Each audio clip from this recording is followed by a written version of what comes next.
Hey everyone, welcome to my channel. My name is Mallory and I'm very excited to bring you yet another weekly pregnancy update. 17 weeks pregnant today.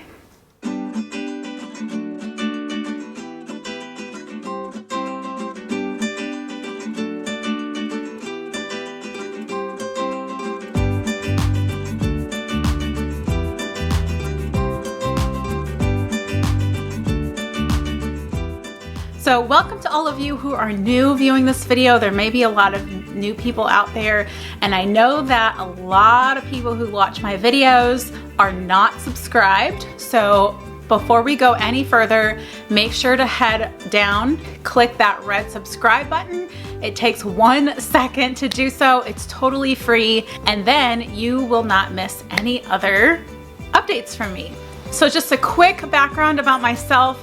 I am in my early 30s. I don't know if I've ever really mentioned that, but I'm in my early 30s and I'm living in Germany. My husband is in the US Army. We're both Americans, but we're living in Germany. We've been here since 2017, so coming up on 2 years. We have a German Shepherd named Zoe, who is right here at my feet, and I have my camera just situated just so I can't really show you her, but she's just sitting here wanting to, oh, there's her nose, wanting to be petted. So this is not about you. She's like, are you talking to me? Are you talking to me? No. And I am pregnant with a baby boy, which if you missed our gender reveal, go check it out in the cards up above, or I'll have it linked in the description box. But we're so excited. This is our first baby, and I am pregnant after infertility, after almost 2 years of infertility. But we're so thankful to NaPro technology, which is a holistic way of treating the root cause of infertility. I actually had endometriosis, and I had it removed in a surgery in March. And the second cycle later, I was pregnant. So we're so thankful. God has been so good to us, and we're just grateful for the journey of both infertility. As crazy as that sounds to be grateful for that, but we both grew a lot and learned so much. And I found such a wonderful tribe through NaPro and infertility. And then very thankful, of course, for pregnancy and for this baby boy. Zoe. She's chewing her bone like right next to the leg of the tripod. So if it's a little bumpy, that's why. Let's get on with our pregnancy update. So what we do first is, if you're new, is that we do statistics. So this morning I stepped on the scale and I was exactly 123 pounds. So that's an almost 2-pound gain from last week. My belly circumference is a little more than 35.5 inches. So about half an inch more than last week. So things are growing. Next is baby development. So the baby is as big as a passion fruit. I've never bought a passion fruit. I literally just went to Edeka. Edeka is a grocery store here in Germany. And I was looking for a pomegranate because that's what the Ovia and the Bump app said that baby is as big as. Baby's about 5 inches and a pomegranate is about 5 inches. So I'm looking for a pomegranate, but it must not be in season right now. Germany is very seasonal with their produce. No, this is not for you. And they didn't have pomegranates in stock. So I'm going around the produce section. I'm that pregnant lady, you guys. I had my little pink tape measure because I'm like, I just want to make sure that it's 5 inches, and I'm going around trying to measure different things. And then I saw this and I'm like, that looks about right. And it is just about 5 inches. So I'm gonna have to Google how to eat a passion fruit, but the baby, this is how big the baby is. Crazy, getting so big. The Bump app says that baby is almost 6 ounces. Now at my prenatal appointment over a week ago, like a week and a half ago, the baby was measuring about 5.3 ounces. So I'm guessing that he is, it's so cool to say he, that he's maybe a little more than 6 ounces. According also to the Bump app and Ovia, he is growing more fat on his body. So the skin is very translucent right now, but growing a little more fat for insulation. And then Ovia also says that the bones are starting to harden. So that's really important for like getting enough calcium, vitamin D, and vitamin K2, because those all, and magnesium. So those 4 nutrients, magnesium and calcium, are minerals. And then we know calcium as the bone mineral, but it's much more than that. Calcium and magnesium have to work together.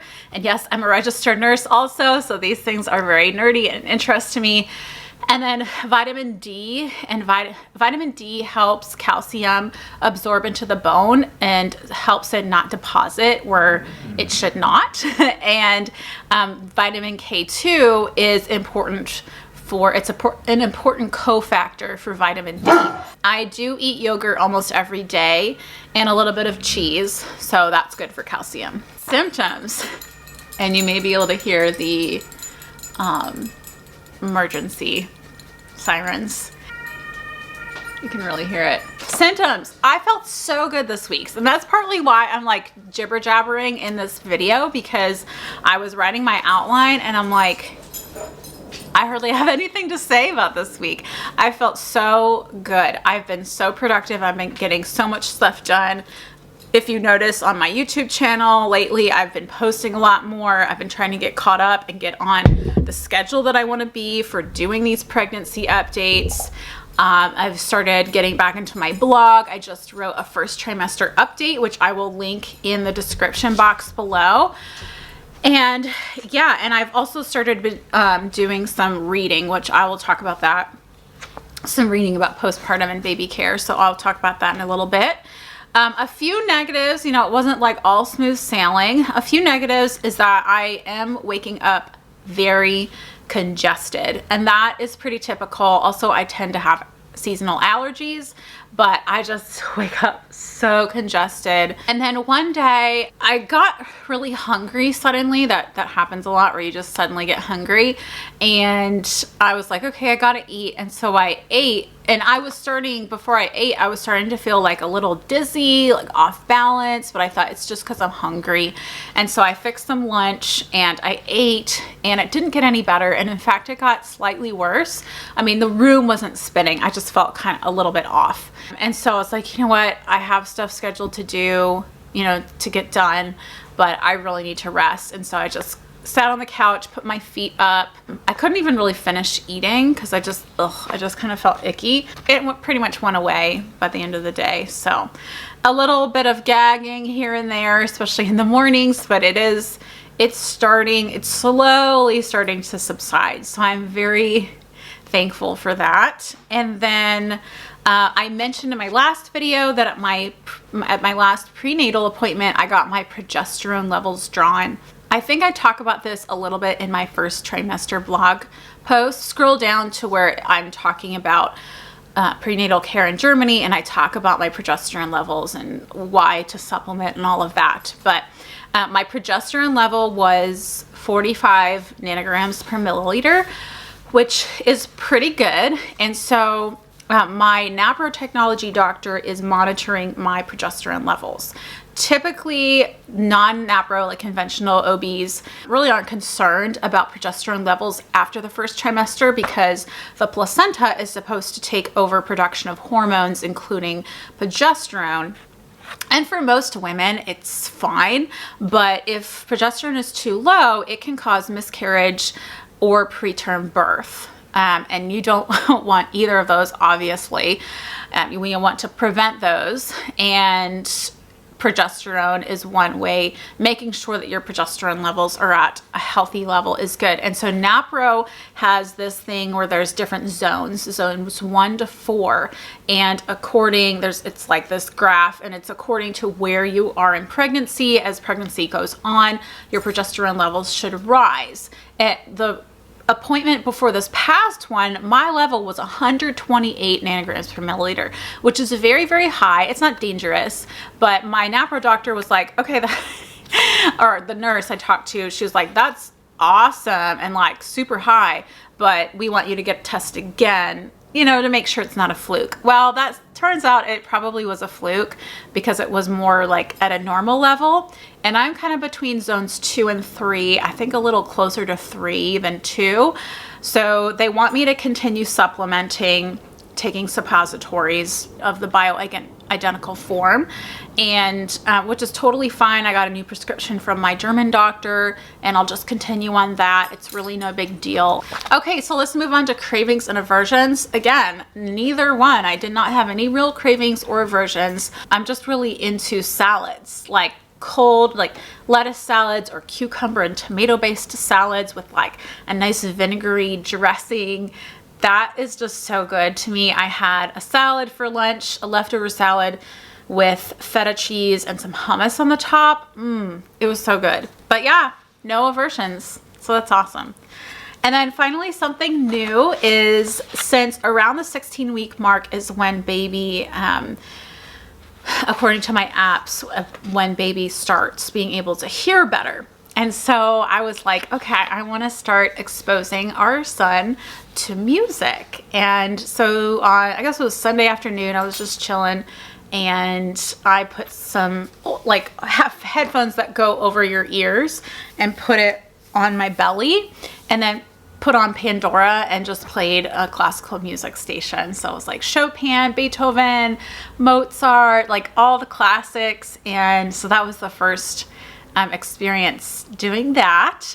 Also, a couple other new things. So I mentioned reading. So one of the books that I'm reading right now is called The Happy Sleeper, and it's talking about creating healthy sleep habits for your baby, teaching them how to self-soothe, but still being really nurturing.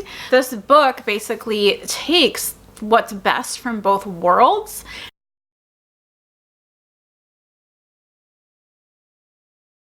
and is all about like helping your baby to learn the skill of self-soothing, because something that the book says is that if you're over helping your baby, and this is not like brand newborn, we're talking like a couple months old, I think. If you're over helping your baby and giving them all these soothing techniques and not letting them learn on their own, then they're going to be more reliant on you as the parent soothing them rather than learning how to self-soothe. So it's all about being a curious parent, and I really like how she puts that. When your baby cries, to not jump in right away and like fix everything real fast, because obviously you have to stop doing that at some point. You can't be there fixing your child's every problem because that's just not good psychologically and just developmentally. And so to be a curious parent, to just see like, okay, they're crying, what might he need? And just go from there and just kind of do some self-reflection and reflection on what your child is exhibiting. And I really like that. It's not like rush to judgment. It's very thoughtful parenting, I think. And I really like that. So I'm liking this book so far. I like the 5 S's from Dr. Karp. He's very into like the swaddling and soothing, the shushing. I think a nanny friend is the first one that told me about that. And so I'm very into that too. I'd like to try that technique. Anyway, there's just so much out there. And then finally, and this will be in my vlog, hopefully I will get to that. I got my diaper bag. So it's the brand Rivolino, and it's really awesome. I won't show the inside, but it's a backpack, and it's just gender neutral. It's not girly, so my husband can carry it if he needs to.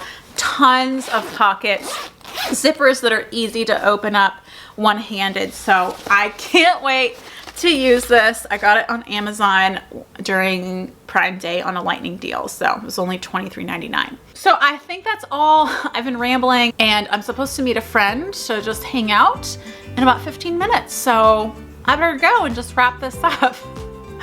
So I thought this would be a quick video again, but it's not. Anyway, Thank you guys so much for joining me again. Hit the subscribe button, give this video a thumbs up if you enjoyed it, and leave your comments below about your own pregnancy if you're going through that, and any other tips you have about books and baby sleep, because that's the topic I'm really into right now.